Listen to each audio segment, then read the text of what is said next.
Hey everyone, this week we're going to be trying out some film photography with the Praktica BC1 camera.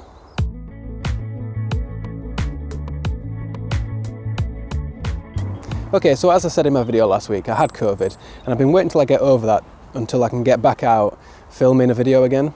I did one at home last week on the computer, but I'm negative now, so it's great to be back out again. And big thanks to everyone who left messages wishing me well getting over COVID. I am feeling much better now. So today what I'm trying out is some film photography. I've not really done much of it before. It was a long time ago that I did film photography when I was at uni. And recently a friend gave me this Praktica BC1 camera and I've put some Kodak Gold film in there and I've come out to a local reservoir and park and I'm going to try and capture some sunset photography.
So these cameras were manufactured in East Germany in around about 1983, 1984, and they've got an inbuilt metering system, a focusing system, but they're fairly basic other than that.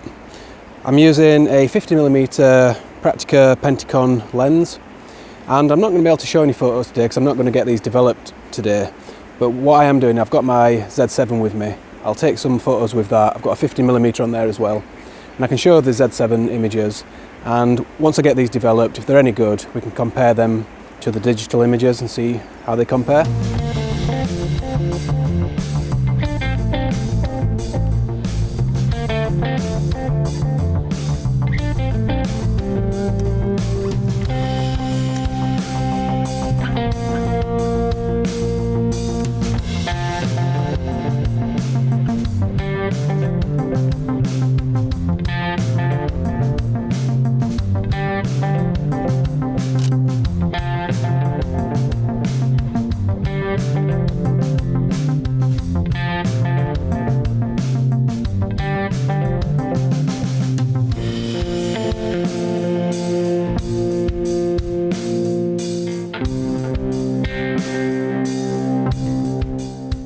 So the only thing you can set on the camera body itself is the exposure time, the shutter speed, and I think it's exposure compensation.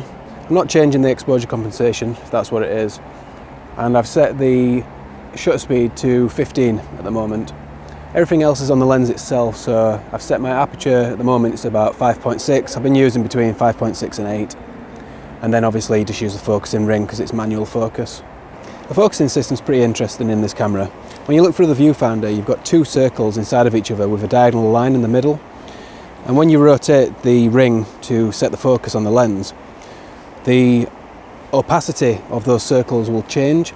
And you keep rotating until they kind of match one another and the inside circle and the diagonal line disappear and it creates one solid circle. And that's how you know you're in focus. A bit different to using the digital camera, but I kind of like it, it's interesting.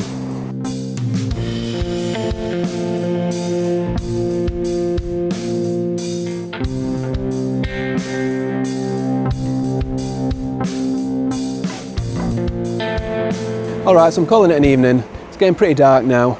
It has been fairly rushed, but I had to get out after work and I didn't have a lot of time to get down here and get the shots.